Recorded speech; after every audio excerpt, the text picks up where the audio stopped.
अतिवृष्टीने शेतकऱ्यांची पिकं पाण्यात गेली आहेत, जनावरं वाहून गेली आहेत, माती खरडून गेली आहे आणि आता जगायचं कसं असा प्रश्न शेतकऱ्यांपुढे उभा आहे। तर आभाळा एवढ्या या नुकसानासाठी सरकारने 2215 कोटींची मदत जाहीर केली आहे। या मदतीवर विरोधकांनी टीका केली असून शेतकऱ्यांसाठी मोठी मदत देण्याची मागणी केली आहे। या संदर्भातच मनसे अध्यक्ष राज ठाकरेंनीही सरकारला पत्र लिहत चांगल्याच कागपिचक्या दिल्या। यामध्ये बँकांपासून ते शेतकऱ्यांच्या मुलांच्या शाळांपर्यंत अनेक महत्त्वाच्या विषयांकडे लक्ष वेधले। तसंच सरकारने दिलेली मदत अतिशय तुटपुंजी असल्याचंही राज ठाकरे यांनी म्हटलंय।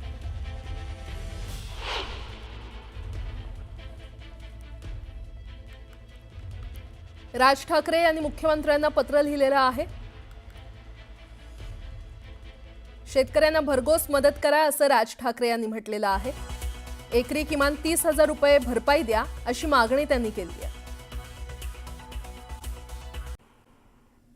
छत्रपती संभाजीनगरच्या कन्नड तालुक्यातील चिंचोली परिसरात शेती पिकांचं पावसामुळे अतोनात नुकसान झाले। मका, कपाशी अशी अनेक पिकं जमीनदोस्त झाली आहेत। शेतकऱ्यांनी शेताच्या शेडमध्ये साठवून ठेवलेले हजारो रुपयांचं खत देखील भिजले आणि त्यामुळे शेतकरी मोठ्या संकटात सापडलाय। मुलाबाळांचं शिक्षण कसं पूर्ण करायचं, काय खायचं असा प्रश्न शेतकऱ्यांना पडलाय। या संपूर्ण परिस्थितीचा आढावा घेतलेला आहे आमचे प्रतिनिधी अविनाश कानडजे यांनी। नेहमी दुष्काळाच्या छायेत असलेला मराठवाडा यावेळी वेगळ्याच संकटाला तोंड देतोय।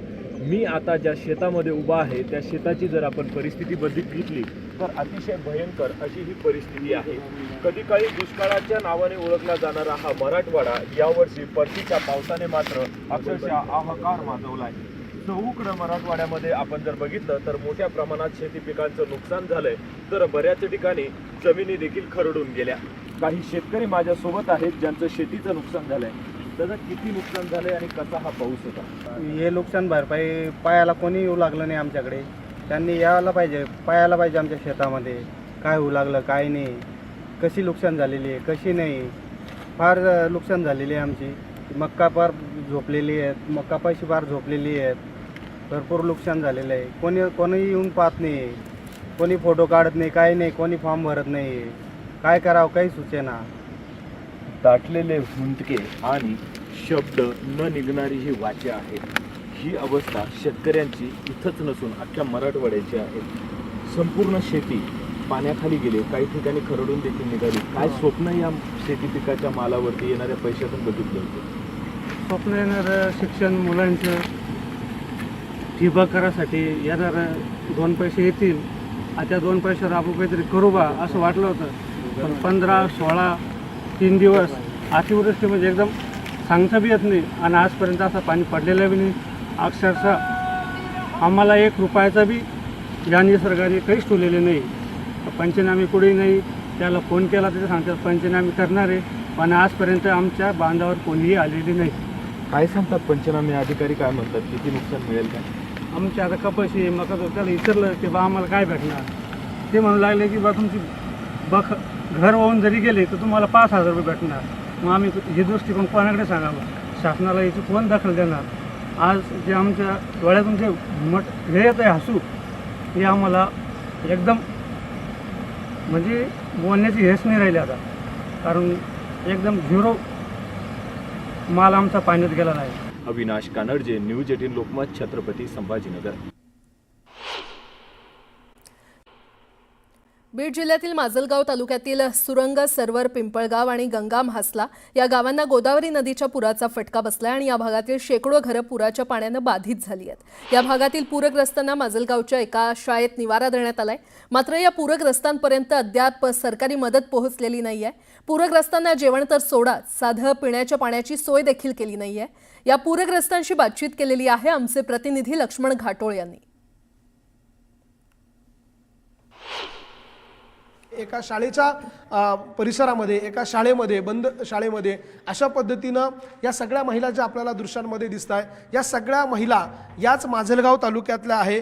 कुणी सुरुंग गावातला आहे, कुणी पिंपळगावचं आहे, तर कुणी गंगा म्हासलाचं आहे। या सगळ्या महिला वेगवेगळ्या गावातल्या आहे। साधारणतः 250पेक्षा जास्त लोक या पुराच्या पाण्यामुळे बाधित झालेले आहे आणि त्यांच्यासाठी अशा पद्धतीचं एक त्यांच्याच पुढाकारानं असं अन्नछत्र चालवलं जात आहे। आपण या महिलांशी बोलणार आहोत। मावशी, तुमचं काय काय नुकसान पुराच्या पाण्यामुळे झालं, काय परिस्थिती निर्माण झाली पूर आला तेव्हा? आमची परिस्थिती निर्माण झाली, आमच्या पाण्यावर घरं वाहून गेले, माल कापसं वाहून गेले, सगळे वाहून गेले, लेकरं बाळं सोडून इकडं ढोरं गुरं सगळे हे झाले. पुराच्या पाण्यानं वाहून गेलं आणि गावाच्या बाहेर नुसतं निघायचं पडलं. घरातला माल कुठं ठेवायचा आणि काय करायचं? आता गेल्यावर पंचायती, आता बाहेर बी निघाल्यावर कुठं कुणाच्या इथं जाऊन कोण आधार देणारे म्हणून आलो. सतीश बाप्पाने दिला आधार आम्हाला खाण्यापिण्याचा तरी, आणि खाण्यासाठीच निघावं लागलं ना बाहेर. काय गावात बसून काय खायचं? फोन देखील उचललेला आहे. संतोष रोईकर साहेब बोलताय? बोला सर नमस्कार, मी न्यूज 18 लोकमतमधनं बोलतोय, लक्ष्मण घाटोळ. बोला सर, तुम्ही माजलगाव तालुक्यामध्ये सुरुम गाव नावाचं गाव आहे, झवरे पिंपळगाव गावाचं नाव आहे, गंगा म्हासळा नावाचं गाव आहे. ह्या गावामध्ये पूरबाधित जी लोक आहेत त्यांना एका अन्नछत्राच्या ठिकाणी ठेवण्यात आले. त्यांना तुमच्याकडनं काय मदत झाली सर? प्रशासनाची माणसं ठेवलेली आहेत तिथं. इथे एकही माणूस नाही, तुमचं पाणी सुद्धा या लोकांना मिळालं नाही अशी त्यांची तक्रार आहे. मी त्याच स्पॉटवरती आता आहे ज्या ठिकाणी त्यांचं अन्नछत्र सुरू आहे. तुम्ही तिथं आहेत का? हो, तुमचा आमचे फोन ग्राम महसूल अधिकारी आहेत ना, सोमनार साहेब ते. इथे कुणीही नाही, त्यांचे कुणी अधिकारी का बोलवा? हो, इथे तुमचे हे बघा, ह्या साहेब, ह्या महिला इथे माझ्या आजूबाजूला आहे, यांचे कुणी अधिकारी आले का? नाही, कोणी नाही आलं त्यांचं. पाणी दिलं का तुम्हाला? नाही, पाणी पण आम्हाला सतीश बाप्पा सोळंके यांनीच पुरवलंय. अन्नधान्य बी आम्हाला त्यांनीच पुरवलं. साहेब ऐकताय तुम्ही? हॅलो, ऐका ना, आमचे मंडळ अधिकारी साहेब आहेत, आम्ही एक टीम गठीत केलेली आहे, इथे त्यांना तिकडचं ऐका ना, वाटून दिलेलं कोण आहे. आहे ऐका ना, तुमचे मंडल अधिकारी? कोण मंडळ आहे? अधिकारी सोमनार साहेब आहेत, या नंबर त्यांचा नंबर नाही, सांगा.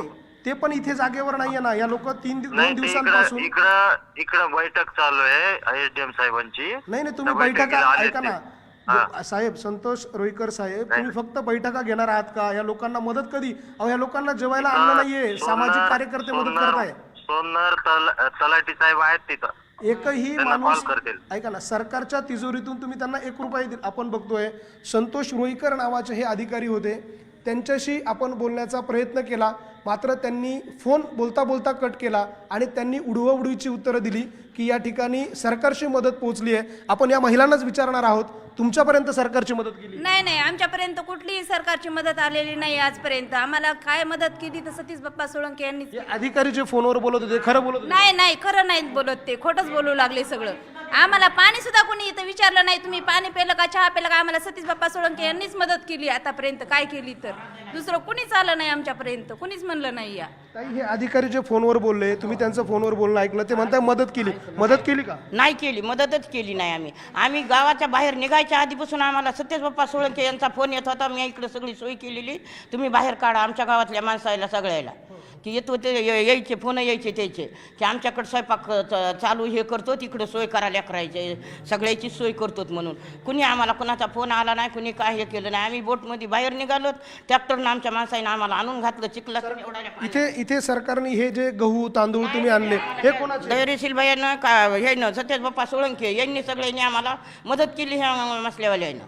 आपण बघतोय ही परिस्थिती आहे, हा ग्राउंड रिपोर्ट आहे न्यूज 18 लोकमतचा. आपल्यासोबत मदत करणारे हे कार्यकर्ते आहे, यांनी या सगळ्या लोकांच्या मदतीसाठी हे लोक धावलेले आहे, त्यांनी मदत केली आहे. तहसीलदारांशी आपण बोललो, तहसीलदारांनी जे उत्तर दिलं ते तुम्ही ऐकलं, हे खरं आहे? त्यांनी कसल्याही प्रकारची मदत केलेली नाही. सामाजिक कार्यकर्त्यांनी, गावकऱ्यांनी, आजूबाजूच्या लोकांनी या ठिकाणी मदत केली. आमच्या शेजारी असणारं हे गाव आहे, त्यांची व्यथा बघून आमच्या इथल्या सामाजिक कार्यकर्त्यांनी आणि सगळ्यांनी मिळून आम्ही या ठिकाणी त्यांना मदत केली. प्रशासनानं त्यांना डायरेक्ट स्वरूपात काही मदत केली नाही. कारण न्यूज 18 लोकमतच्या माध्यमातून आपण हा खरा रियालिटी चेक करतोय आणि या प्रशासनाचं पितळ जे आहे ते आपण उघडं पाडण्याचा या निमित्ताने प्रयत्न करतोय. जे प्रशासन सांगतंय सरकारला की आम्ही या लोकांना मदत केली आहे, प्रत्यक्षामध्ये या लोकांना मदत झालेली नाही आहे. 1-2 नव्हे तर तब्बल 4 गावांमधले हे लोक आहे, 250हून अधिक लोक आहे, आणि या लोकांपर्यंत साधं पाणी पोहोचत नसेल तर हे या सरकारच्या प्रशासकीय यंत्रणेचं आणि या सरकारमध्ये बसलेल्या राज्यकर्त्यांचं फेल्युअर आहे. हे आता लपून राहिलेलं नाही आहे. व्हिडिओ जर्नालिस्ट हेमंत बागुलसह लक्ष्मण घाटोळ, न्यूज 18 लोकमत, माजलगाव, बीड.